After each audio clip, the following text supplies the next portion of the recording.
Well, good morning, everybody. Good to be here again. Another day, another opportunity to lift up Jesus. I don't know of a better person to lift up than the one who gave me life eternal. And I'm glad of that. I went out and I watered my pots where I got some squash planted in my pots and all, and the heat of the day is having a lot of effect um, on the plants. And so I'm having to tolerate the heat, and the plants is having to tolerate the heat. But we're going to talk about that maybe a little bit in this little segment here. I'm in the book of Galatians today, this morning. I'm in Galatians chapter 6. We know that Paul was the one that wrote these verses here. But I was inside and I only just glanced at these verses. I didn't write anything down. I don't have anything here down written in front of me other than the Word of God here. But the thought came into my mind early this morning. What would Paul tell us if he was here? What verses do you think Paul would say to us today? And when I found these two verses, it was almost like, would Paul say that to us today? Would he say it to people? Would he say it to everybody? Now, we know that he expressly writes to the people that are saved, but I think he would write to the people that are not saved as well. And so there's two verses in Galatians chapter 6 that I want to use. And like I say, I have no idea where I'm going this morning, but in verses number 7 and 8 is the verses I want to highlight. It says, "Be not deceived. God is not mocked."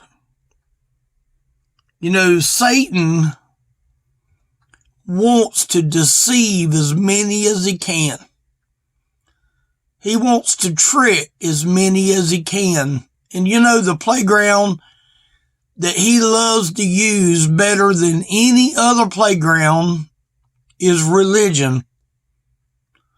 He's great when it comes to religion. Religion is his playground. Religion is his fun place.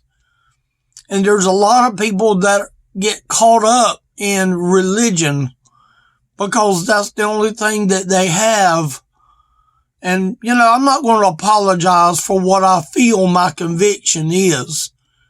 I'm not going to let somebody change what I feel is my conviction. But this verse here says, "Be not deceived." Well, you know, there's a lot of people being deceived today. There's a lot of people that are eat up with deception like crazy. He tells us here, Paul tells us, "Be not deceived. God is not mocked." And God won't be mocked. Now, there's people that are mocking him that don't know it because they've already been deceived. But God himself will not be mocked.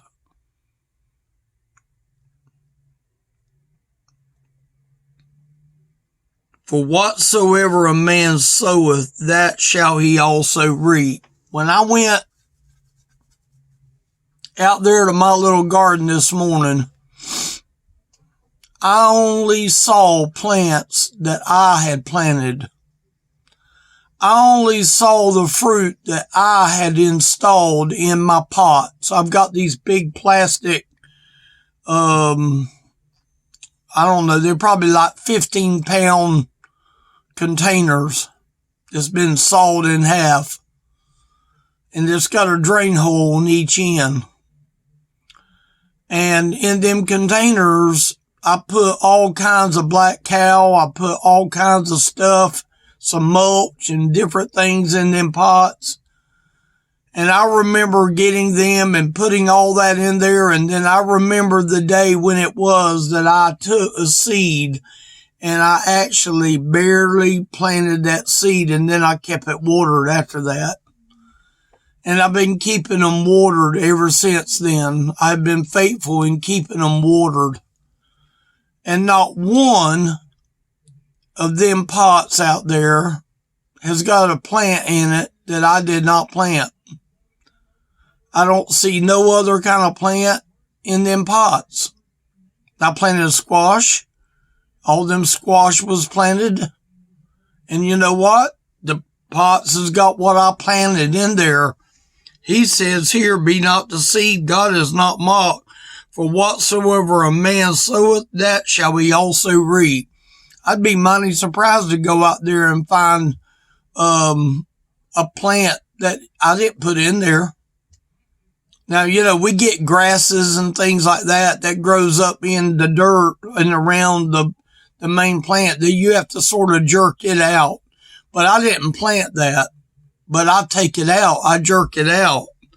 Not only does he says that whatsoever a man soweth, that shall he also reap.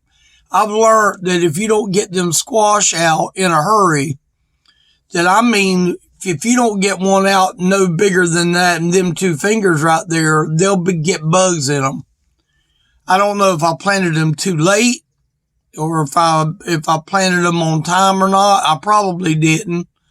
I probably didn't plant them early enough in order for the heat not to affect them.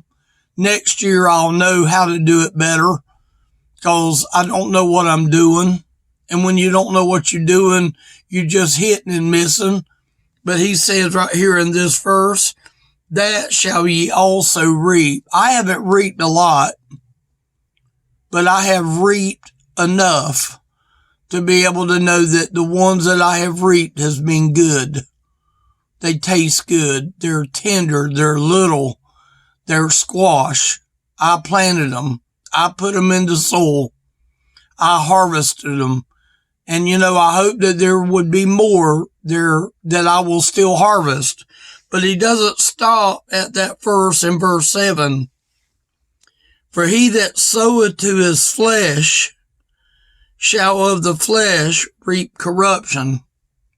If I went out there and planted something and I never cared for it, or I planted weed seed, or I planted something that would be something that I wouldn't get a harvest, that would be a very disappointing garden to me. But in this verse here, he that soweth to his flesh shall of the flesh reap corruption. My flesh can come out here and take over this little service that we're doing right now. But you know what? He's telling me up there in that verse above, be not deceived. I wasn't deceived when I went to my pots this morning. I wasn't deceived in knowing what I was going to see when I got there this morning. I wasn't deceived in knowing that them plants are probably on their way out due to the heat of the day. And I believe that we're all, for the most part, are in the diseased of the day. We are in the being deceived of the heat of the day right now. There's a lot of people that are being deceived. They're being tricked into thinking that all you got to do is just be a member of a church and therefore you're good to go. No, he says, be not deceived, God is not mocked. For whatsoever a man soweth, that shall he also reap. If there was, for years, I reaped a lot of stuff that I'm not proud of. I reaped a bunch of stuff that I wasn't proud of. But you know what? I'm glad that the Lord put me in another pot. I'm glad that he put me in a pot that would have the right kind of grounds of the fertilizer and the soil and the good soil. I'm glad that he stuck me in that pot rather than leaving me in the pot of my deception and me being deceived. I didn't want to be deceived. I don't think nobody in their right mind wants to be deceived.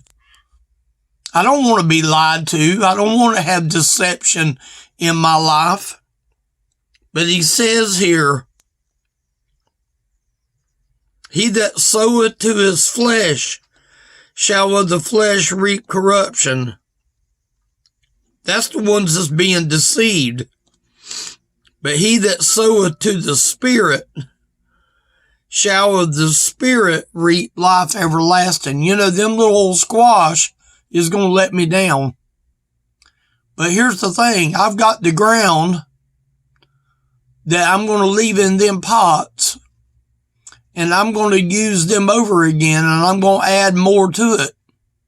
I'm going to rejuvenate that ground where that the next time I plant, I'm going to have a little bit more of the right kind of material in that pot. And I'm going to go and I'm going to plant them early enough where I have expectation of a greater product, a greater quantity of product. What is he saying right here?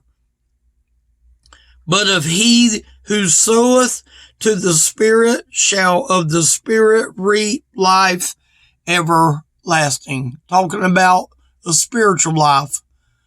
We're not talking about some earthly garden anymore. We're talking about spiritual life. See, I'm referring to my little garden because what is out there is what I put out there. When I put them seeds in the ground, I had the expectation that them seeds would grow, and they have. And they are pretty, and they are blooming, and they are very beautiful to the eye, but it didn't give a lot of fruit. The heat of the day messes things up. And you know what? The devil is no different. He's doing everything he can to mess up lying to people. He's telling people, don't worry about being deceived. He tells us up here in this verse, be not deceived. There's people that are deceived today. They don't really believe that there's nothing to this Jesus. And you know, it breaks your heart to know that there's people that are lost. People would rather preach a smooth message than to tell people that they need to be saved. I just don't want to do that. These two verses here spoke to me today. Be not deceived, God is not mocked. For whatsoever a man soweth, that shall he also reap. For he that soweth to his flesh shall of the flesh reap corruption. But he that soweth to the Spirit shall of the Spirit reap life everlasting. What are you sowing? What kind of seeds are you sowing? Are you sowing squash seed out of date, out of season? You know, for the labor that I spent in planting them seeds out there, and the water that I have put on them plants, I could have probably went to the grocery store and bought every one of the squash that I've gathered so far and been a whole lot cheaper. But see, I need something to do. I need labor. I need exercise. I need movement. I want to see things grow. And you know what? I might not see the fruit that comes out of this little message. I might not see people that will get something from this little message. But you know, what if this little message blooms into a bloom that God can get glory in? Every one of them squash that are out there that is going to bear has got to have a bloom. There's a potential bloom that is there. There's going to be a flower that is there. And that flower is going to turn into a piece of squash. That brings me joy to see that little bit of bloom that comes into them plants. There's a lot of them out there that I don't see blooms, but I see the potential of what a bloom is. And I'm thinking, let me give them a little more time. Let me keep watering them. Let me keep messing with them. Let me keep making sure that I'm doing all in the world I know to do. I don't know of anything more I can do as far as getting them to grow. I have already done everything for the most part that I know to do, and now the squash is going backwards. But could I still get maybe a few out of that little garden? The bottom line is the devil is deceiving people into think that their garden don't matter to God. Their garden ain't going to be judged by God. The seeds that they put in the ground is not going to have no ramification of any bad thing that's going to happen. And then he tells us here, be not deceived. God is not mocked. For whatsoever a man soweth, that shall he also reap. For he that soweth to his flesh shall of the flesh reap corruption. It depends on what you plant. What are you planting in your soul? Is it going to be corruption because you chose the fleshly seed? I chose the fleshly seed to plant in my garden, and all I could ever expect it to grow is squash. But there's another seed here, but he that soweth to the Spirit shall of the Spirit reap life everlasting. My focus is not that squash garden in them pots today. That's not my focus. Am I going to water them tonight? Am I going to water them again in the morning? Yeah. Am I going to still go out there and expect to find fruit? Yeah. When I see that the plants start dying and they really begin to start turning yellow and going back the other way, I know that the likelihood of there being any fruit is over with. You know what I'm going to do? I'm going to go out there and take my little wagon. I'm going to pull up near that bucket and I'm going to jerk that whole plant and shake it off. I'm going to shake off the dirt off of them little roots so I can salvage the dirt. And I'm going to take and I'm going to load them plants and I'm going to go throw them to the cows. Because that plant is done with its growing ability. And I'm going to immediately put another seed in the ground. My next planting is going to have some cucumbers in the pots. I want to see what the cucumbers will do. They're going to do the same thing. Some of them is going to grow good. Some of them is going to produce good. Some of them ain't going to grow good. They're not going to produce, but they all going to have the same good nutritional ground to start off with. I'm going to do my part to make sure that I'm doing my part. Am I doing my part here for people that are lost? Don't be deceived. He's telling us here, be not deceived. God is not mocked. He's going to look at your garden one day. And I'm not talking about the squash garden. I'm talking about the garden of all inside here. God's going to look at that ground of that garden that is in here. And he knows who was trying to deceive your garden. He knows already. Don't let the devil deceive your garden. Do what you can to be able to save it. Ask Jesus to come in and give you a good garden, one that you'll be proud of, one that he'll be proud of. You know, that garden there let me down, but that was just because I planted too late. But I'm glad that I planted at least something that I could watch to grow. Jesus is giving salvation for the ones that's not deceived. Don't be deceived today. If you need help, give me a call. Elderly Ministry. There's a phone number on the website. You're welcome to go there. You're welcome to talk to me anytime. I'm not one that's going to have all the answers. So I'll do what I can to be able to help. But do not be deceived today. Thank y'all for listening.